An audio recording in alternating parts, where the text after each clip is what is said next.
Meu Senhor e meu Deus, creio firmemente que estás aqui, que me vês, que me ouves. Adoro-te com profunda reverência. Peço-te perdão dos meus pecados e graça para fazer com fruto este tempo de oração. Minha Mãe Imaculada, São José, meu Pai, Senhor, Santa Isabel, anjo da minha guarda, intercedei por mim. Hoje celebramos a festa de Santa Isabel, a Rainha Santa. É certo de que, de um ponto de vista meramente litúrgico, não é bem festa. É o que se chama, tecnicamente, memória obrigatória. Ou seja, é uma memória que, se não houver um motivo importante, deve ser celebrada. Mas eu lembro-me sempre de passar num dia como este em Coimbra e de ver a cidade toda em festa. Ali sim era festa, porque se celebrava a padroeira da cidade. E o que recordo foi o aborrecimento do engarrafamento. Pois o expresso que seguia para Viseu ficou preso no trânsito e, enfim, chegámos com um atraso considerável. Porém, aquele arraial todo, aquela festa, aquela alegria ficou-me gravada. Talvez o tenha ligado aos relatos que em casa dos avós se fazia dessa devoção à nossa Santa Rainha. A minha tia e a minha avó falavam muito dela, falavam com muito carinho.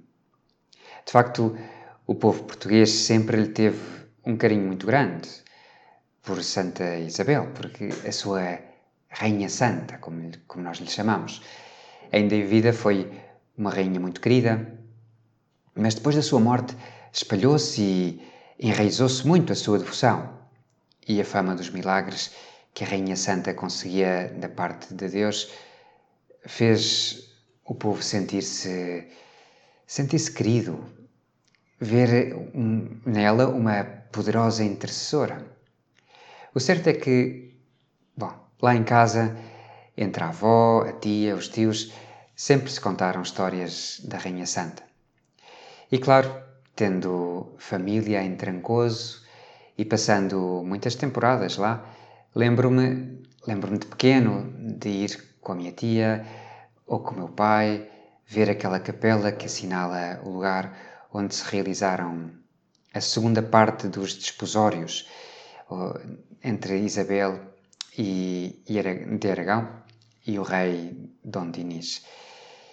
E lá nos explicavam que o casamento foi em Aragão, por procuração, sem a presença do rei, e tendo a Isabel apenas 12 anos, e que ali se celebraram grandes festas. E lembro-me de estar, não sei, lá em cima no castelo, olhar para longe, para a fronteira de Espanha e imaginar a comitiva vir com aqueles cavaleiros todos, porque depois daquelas festas que se celebraram em Aragão, alguns dias depois, a Rainha Isabel foi escoltada por um número enorme de cavaleiros castelhanos e portugueses, e o seu pai e muitos nobres foram até à fronteira de Aragão. Depois o rei de Leão também foi buscá-la à fronteira e levou até... Enfim, foi assim toda uma coisa que se contava com grande pompa e circunstância. E não sei, eu lembro-me de pequeno, talvez com a idade da pequena Isabel ou menos, e pensar como é que ela se sentiria. Largar toda a família, o seu reino, ficar já casada com um homem que não conhece.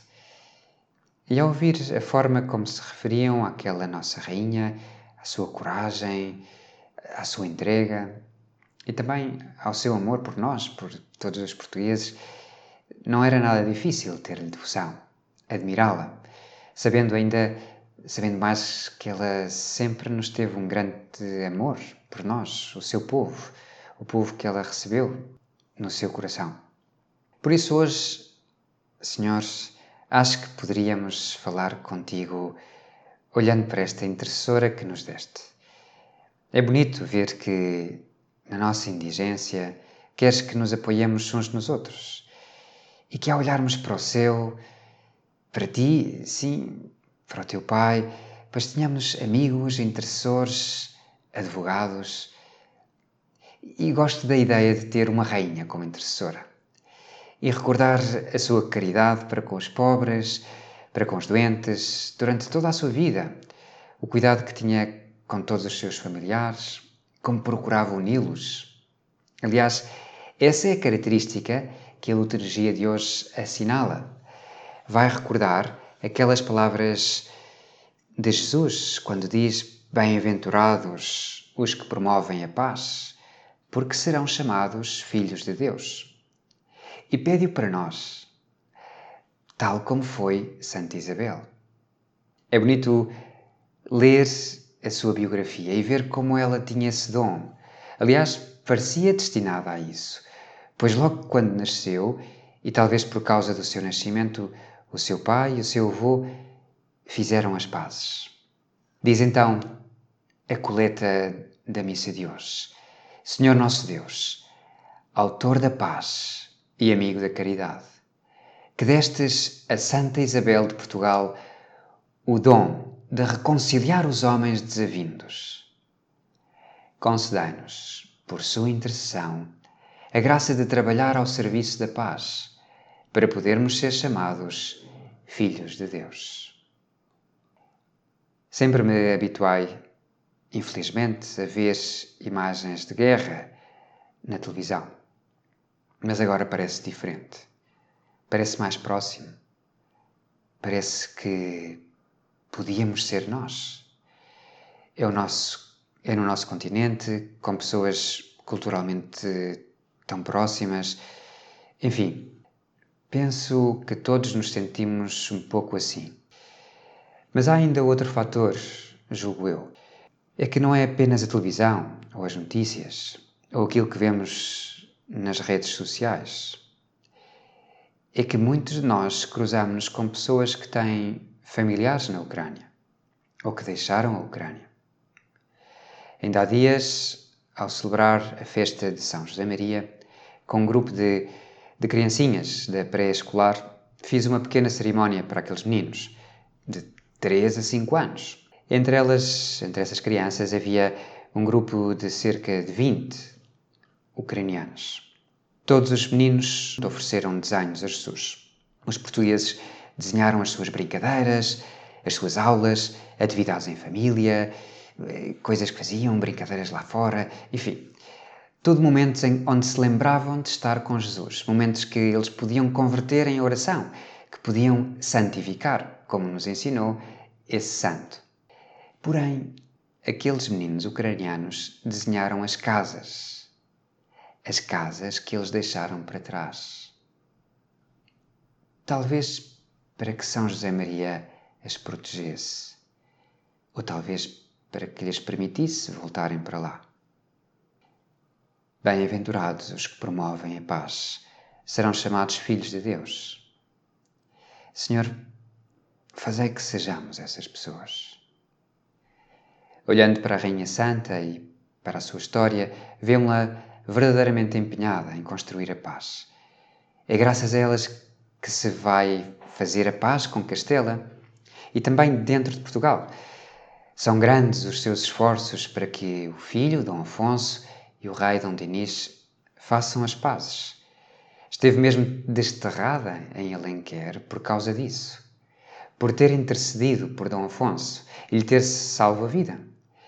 Talvez a história mais célebre, e que tenho ideia de ouvir contar de pequenino, é a Batalha de Valverde, onde a Rainha Santa surge montada a cavalo em pleno campo de batalha entre os dois exércitos, os do rei e de Dom Afonso, acenando para que parassem de combater e arriscando-se a ser traspassada por alguma seta.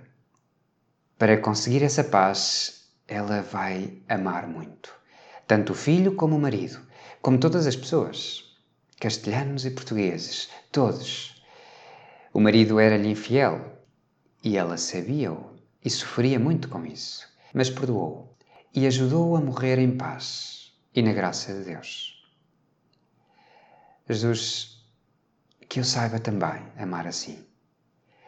Um amor com capacidade de perdão, para poder fazer as pazes todas as vezes que surja algo na minha vida que me divida dos outros. Maria era também uma construtora da paz. Gosto de a imaginar em Nazaré e em Cafarnaum, a escutar e a falar, a unir, a desculpar, a fazer desculpar ou perdoar, a compreender, mas a pedir a capacidade de perdão e a fazer felizes todos esses que a rodeavam, porque, graças a ela e àquilo que ela conseguia deles, eles iam construindo a paz. Dou-te graças, meu Deus, pelos bons propósitos, afetos e inspirações que me comunicaste nesta meditação. Peço-te ajuda para os pôr em prática. Minha Mãe Imaculada, São José, meu Pai, Senhor, Santa Isabel, Rainha Santa, anjo da minha guarda, intercedei por mim.